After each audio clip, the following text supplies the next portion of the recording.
कड़ी में आज हमारे साथ किसान मजदूर मोर्चा के संयोजक हैं, उनसे खास बातचीत करते हैं। जी बताइए, क्या नाम है जी आपका? सतवीर सिंह पूनिया। तो आज यहाँ नारनौंद में पहुंचे हो। टिकटार्थी नारनौंद में कांग्रेस के पहले ही ज्यादा है, लेकिन आप फिर टिकट कांग्रेस से ही मांगने के लिए या कांग्रेस से समझौते के लिए किसान मजदूर यूनियन भी आ चुकी है। सबसे पहले आपका व आपके चैनल का हम बहुत बहुत धन्यवाद करते हैं और आप हमेशा किसान और मजदूर की आवाज़ उठाते रहते हैं, इसके लिए आपका चैनल धन्यवाद का पात्र है। ये बिल्कुल सही बात है, किसान और मजदूर ने बहुत बड़ी लड़ाई लड़ी है। 13 महीने बॉर्डर के ऊपर बैठे रहे हैं और सिर्फ किसान ने नहीं, हर वर्ग बीजेपी के अंदर दुखी रहा है। अब चुनाव का दौर है, इससे पहले पार्लियामेंट में भी हम चाह रहे थे कि किसान मजदूर को कम से कम एक सीट दी जाए, लेकिन वो फैसला नहीं हो पाया और हमने भी ये किया कि भाई इस बार कांग्रेस को समर्थन देके और बीजेपी को ज़्यादा से ज़्यादा हराया जाए। उसके बाद अभी हम लोगों ने एक भारतीय किसान मजदूर मोर्चे का गठन किया है, जिसमें तकरीबन सभी किसान संगठन हैं, मनरेगा मजदूर संगठन हैं और खापों ने भी हमारे को आशीर्वाद दिया। जींद के अंदर एक बहुत बड़ी मीटिंग हुई थी, जिसमें खापों ने हमारे जो मोर्चा है उसको इजाज़त दी है कि वे आप इलेक्शन लड़ो, खापे आप लोगों के साथ है। देखिए, जहाँ तक किसान यूनियन है, चडूनी साहब की यूनियन है, वो भी लगातार हरियाणा में पिछले दिनों भी चुनाव उन्होंने लड़ा था और अब भी चुनाव लड़ने की घोषणा कर चुके। बिल्कुल, आपने बिल्कुल सही सवाल किया है। हमने चटोनी साहब को छोड़ करके बाकी संगठनों की मीटिंग की है। उसकी वजह ये है कि उन्होंने सबसे पहले 90 के 90 हलकों के अंदर घोषणा कर दी कि मैं चुनाव लड़ूंगा। हम 90 के ऊपर नहीं लड़ रहे, हम वहीं लड़ेंगे जहां हमारे कैंडिडेट मजबूत होंगे। और सबसे पहले हम चाहते हैं कि हमें राजनीतिक पार्टियों में हिस्सेदारी मिले। आज बीजेपी और कांग्रेस ही फाइट में है। बीजेपी जजपा का हमारा विरोध पहले भी था, अब भी है।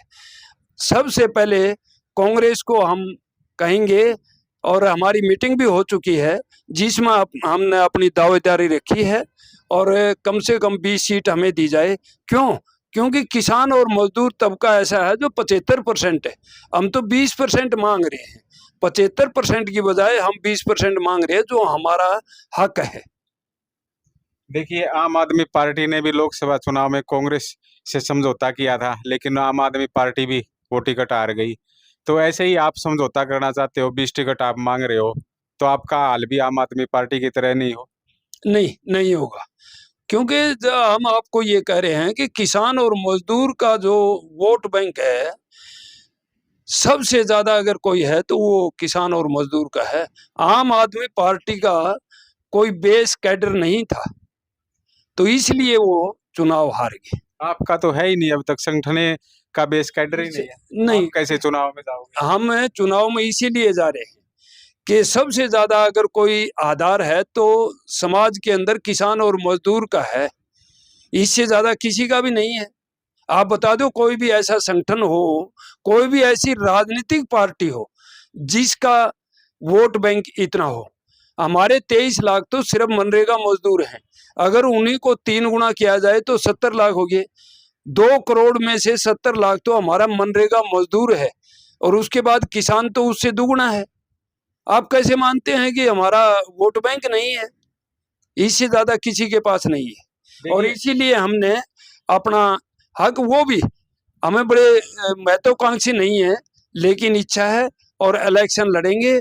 अगर हमें ढंग से हिस्सेदारी मिलती है तो हम उनके साथ गठबंधन में लड़ेंगे, वरना हमारी जो कमेटी फैसला करेगी, जितने उम्मीदवार उतारेगी, कहाँ से उतारेगी, कौन किसको उतारेगी, ये हमारी कमेटी समय आने के ऊपर फैसला करेगी। देखिए, हमारे साथ मनरेगा सहयोग मंच के प्रदेश अध्यक्ष राम अवतार सुलचानी भी हैं, उनसे भी खास बातचीत करेंगे। जी बताइए, आप क्या कहना चाहते हो? हम ये कहना चाहते हैं कि किसान मजदूरों की जो शहादत है पिछले 13 महीनों के आंदोलन के दौरान। और उसी के आधार पे अब हमने देखा है कि पूरे देश में, चाहे वो बीजेपी की सत्ता रही हो चाहे कांग्रेस की सत्ता रही हो, असल में किसान मजदूरों के जो मुद्दे हैं उनको सुलझाने की इनकी कोई मंशा नहीं रही।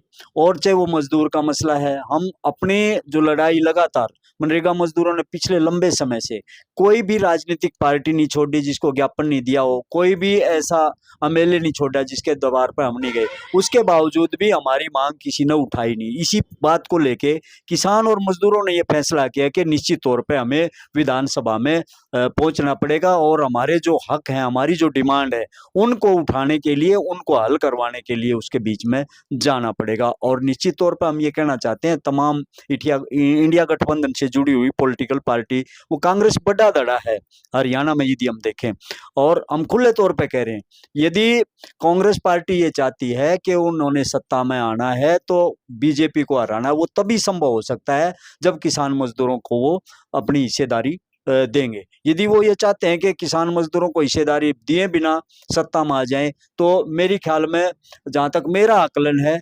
ये कोई संभव बात नहीं है। और इसी बात को लेके ने किसान मजदूरों ने अपनी दावेदारी पेश की है, क्योंकि कहने को तो यूं कहें कि भाई चौटाला परिवार भी किसान है, और आप ये कहने लग रहे कि भाई बंसीलाल परिवार भी किसान है और भजनलाल परिवार भी किसान है, लेकिन ये अब राजघराने बन चुके हैं, ये किसान नहीं रहे। असल में किसान की जो समस्या है, खेती बाड़ी की जो हालात इतनी चौपट है, रोजगार की आप हालत देखो, हरियाणा 1 नंबर पे है बेरोजगारी में। और शिक्षा की हालत देखो, बड़े बड़े प्राइवेट स्कूल मतलब बनते जा रहे हैं, सरकारी स्कूलों का कचुम्बर निकाल दिया, सरकारी अस्पताल, आप नालंद की भी बात करोगे, ना डॉक्टर पूरे ना दवाई पूरी, मतलब। और जो गलियों की आप हालत देखोगे, मतलब रोड खड्डा में को है। और ये तो चलो अब चुनाव नजदीक आया, थोड़ा सा लग रहा है कि भाई सुधार होगा। निश्चित तौर पे जो आम आदमी की, जो जनता की जो समस्या है, वो पहले से बड़ी है। और मतलब 2-3 चीजें जो जरूरी हैं हमारे देश और प्रदेश के लिए। सबसे पहले लॉ एंड ऑर्डर मेंटेन रहना, मतलब किसी गरीब आदमी को कोई मतलब बदमाश, कोई ठाडा मानस दबाए ना, एक। दूसरा, मतलब शिक्षा सबको बेहतर और सबको समान शिक्षा मिले। स्वास्थ्य की जो हालात है, मतलब हमने देखा कोरोना के बाद, मतलब लोगों का जो रोजगार गया है, बेरोजगारी, इतनी भयंकर बेरोजगारी है, खेती की जो हालत है, ना पूरा पानी मिल पा रहा, ना फसलों के भाव मिल पा रहे। और वहीं हम देखें मजदूरों की जब हम बात करते हैं, मतलब ग्रामीण अर्थव्यवस्था का जो है एक बेस है, और ग्रामीण अर्थव्यवस्था किसान और मजदूर, उसी से हमारे देश की अर्थव्यवस्था बनती है। उनको हम देखें तो हम ये कह रहे हैं कि हरियाणा की जो सरकार है 374 रुपये मजदूरी दे रही है। यदि हम किसी किसान के, मान लिया आपके घर हम मजदूरी चल करने जाए तो आपसे 500 रुपए लेते हैं, और सरकार हमें 374 रुपये देती है, हम भाई से 500 रुपये, और सरकार, ये अन्याय है, कसाईवाड़ा है।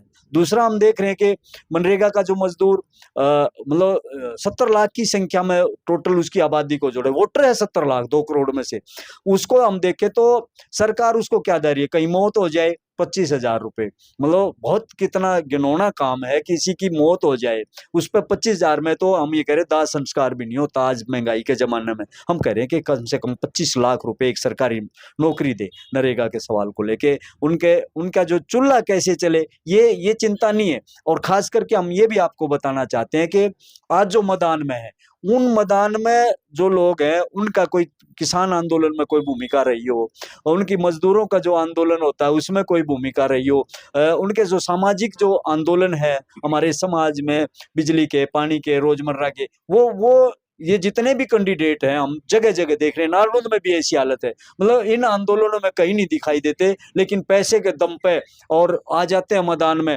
निश्चित तौर पे जो इतने ठाडे ठाडे लोग हैं, उन ठाडे ठाडे लोगों ने, प्याज क्या भाव है, टमाटर का क्या भाव है, चीनी का भाव बिक रही है, मतलब जो बेरोजगार हैं, जो गरीब किसान हैं, उन्हीं को पता है इस बात का। तो निश्चित तौर पे हरियाणा की दशा बदलने के लिए हम किसान और मजदूर राजनीति में हिस्सेदारी चाहते हैं, और निश्चित तौर पर दबे कुचले लोगों की जो बात ऊपर उठे, उस बात को लेकर, और निश्चित तौर पर जो हल्के की भी हम बात करें, आज हल्के में किसी भी गाँव का सर्वे कर लो, छोटे से गाँव का, उदाहरण के तौर पर यदि कागसर का भी हम सर्वे करें, छोटा गाँव है कागसर, 15 से 2000 छोरे छोरी जेबीटी मतलब एमए बीएड मतलब डीसी से लेके चपरासी तक का कोई काम जो मिला दे वो करने के काबिल है। लेकिन बेरोजगारी इतनी भयंकर है, किसी को रोजगार सरकार देना नहीं चाहती। हजारों हजार पद खाली पड़े हैं। मतलब उनको प्राइवेटाइजेशन, देश का मतलब हर संसाधन को बेचने के लिए सरकार तैयार है। उसको रोकने के लिए यदि सरकार हमें सरकार में जब तक हम हिस्सेदारी नहीं होंगे, नीतियों को प्रभावित जब तक हम नहीं करेंगे, ये जो गलत सलत अध्यादेश ले आ रहे हैं, जो कानून लेके आ रहे हैं, गाय के नाम पे, मंदिर के नाम पे, जातिवाद, ये जो भड़का के आपस में जो लड़ाया जा रहा है, इसको रोकने के लिए निश्चित तौर पे किसान मजदूर एक बहुत बड़ा फैक्टर हो सकता है इन तमाम चीजों को रोकने के लिए। तो देखिए, जहां तक बात है वादों की, सभी दल चुनाव से पहले वादे करते हैं। आप भी वादे कर रहे हो, हम ये करवाएंगे, लेकिन चुनाव के बाद सभी बदल जाते हैं। देखिए, उनके वादे खोखले हैं। हम यहाँ से नहीं, हम यहाँ से बोल रहे हैं, हम खुद भुगत भोगी। हमें ये पता है कि टमाटर किस भाव चल रहा है। हमें ये जहाँ तक वादे की बात है, अन्ना हजारे ने आंदोलन चलाया था, पूरा देश ये कह रहा था कि पूरा देश बदलेगा, लेकिन आज अन्ना हजारे कहाँ पर बैठा हुआ है। देखिए, आपकी बात सही है। मतलब कई आंदोलन प्रोजेक्टेड होते हैं और उन आंदोलनों में से अलग अलग तरीके की विचारधाराएं निकलती हैं। आप भी कहीं किसी दूसरी पार्टी के प्रोजेक्टेड तो नहीं हो? नहीं नहीं, देखिए, मैं किसी पार्टी से प्रोजेक्टेड नहीं हूँ। निश्चित तौर पे मैंने जो राजनीति की है वो किसान मजदूर की राजनीति की है। और लगातार आप लोग देख रहे हैं कि मेरा पैतृक गांव इसी हलके में पड़ता है, सुलचानी। और आप लगातार आप देख रहे हैं, मतलब कम से कम 30 साल से, जब मैं छात्र था तो छात्रों के आंदोलन में रहा हूँ। और 1991 का जो आंदोलन था उसमें पहली बार 9वीं क्लास में पढ़ता था, मैं जेल गया हूँ, मतलब शिक्षा के सवाल को लेकर। और लगातार चाहे भट्ठा मजदूरों का रहा हो, चाहे कर्मचारियों का आंदोलन रहा हो, चाहे किसानों का हो, कई बार जेल गया हूँ। और केवल झूठे आश्वासन की लड़ाई नहीं, धरातल पर लड़ाई लड़ने वाले हैं। उन मुद्दों को हाईलाइट करते हुए शिक्षा के सवाल पे, रोजगार के सवाल पे, किसानों के सवाल पे, महिलाओं के मुद्दों पे रोज रोड पे आप देख रहे हैं, नारायण में भी हम आंदोलन करते हैं। तो ये कोई हम झूठे वादे नहीं, क्योंकि हम प्रभावित हैं, किसान और मजदूर के बेटे हैं हम, उन चीजों से प्रभावित हैं। हम देख रहे हैं कितनी उनको बहुत गहराई से देख रहे हैं, हमारे ऊपर से गुजरते हैं, इसलिए उनके लिए लड़ना हमारी मजबूरी भी है, केवल झूठे वादे नहीं है। इलेक्शन में लड़ने की संभावना पूरी क्या? पूरी, मतलब 101% चुनाव में आएंगे, ठीक है, तो उसमें कोई दो राय नहीं। कांग्रेस के 23 कैंडिडेट है, 24 हम आपको मान लें क्या इंडिया गठबंधन से? हाँ, देखिए, कांग्रेस यदि हमें टिकट देता है तो निश्चित तौर पे हम टिकट नहीं, हम उन कांग्रेस से ये कहेंगे, चाहे कांग्रेस है चाहे दूसरी पॉलिटिकल पार्टी इंडिया गठबंधन की, यदि हम नारनौंद से लड़ते हैं तो वो अपने उम्मीदवार ना उतारे, ऐसी हम शर्त उनके सामने रखेंगे। हम अपने बेस पे लड़ेंगे, लेकिन दूसरी जो पॉलिटिकल पार्टी है जो हमें हिस्सेदारी देना चाहती है, वो कहेंगे कि भाई वो अपना उम्मीदवार ना उतारे, हम यहाँ से चुनाव लड़ेंगे। और देखिए, कांग्रेस की तो आज दिल्ली में मीटिंग चल रही है, शायद टिकटों का फैसला भी जल्द हो जाए। हाँ, सही बात है, कांग्रेस तो अपनी फिर आपको कहाँ से मिलेगा? यदि कांग्रेस पार्टी हमें हिस्सेदारी नहीं देती तो हम चुनाव लड़ेंगे।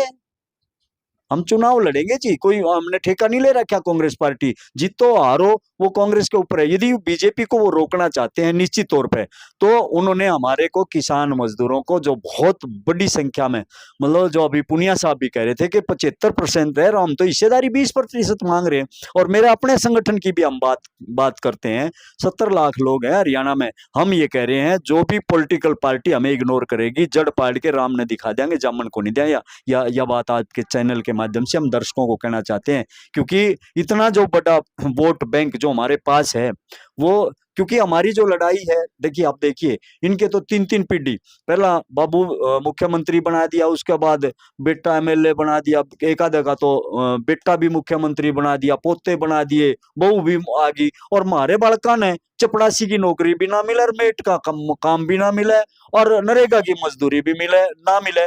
तो यह बात सहन करने योग्य को नहीं। सारी चीज समझ गए हम, राजनीति भी समझ गए, और राजनीति करने वाले लोगों का चरित्र भी समझ गए। आप भी विधायक के सपने ले रहे हो? सपने नहीं, हम ये चाहते हैं कि हम दावेदारी नारायण हल्के की या और दूसरा जहां से हमें मौका देंगे, आवाज उठाएंगे मजबूती से। हमारा जो बजट बनता है तो उस बजट के ऊपर भी जो जनता के विरोध जो भी ये अध्यादेश लाएंगे, कानून लाएंगे, उसका डट के मुकाबला करेंगे, वो पास नहीं होने देंगे।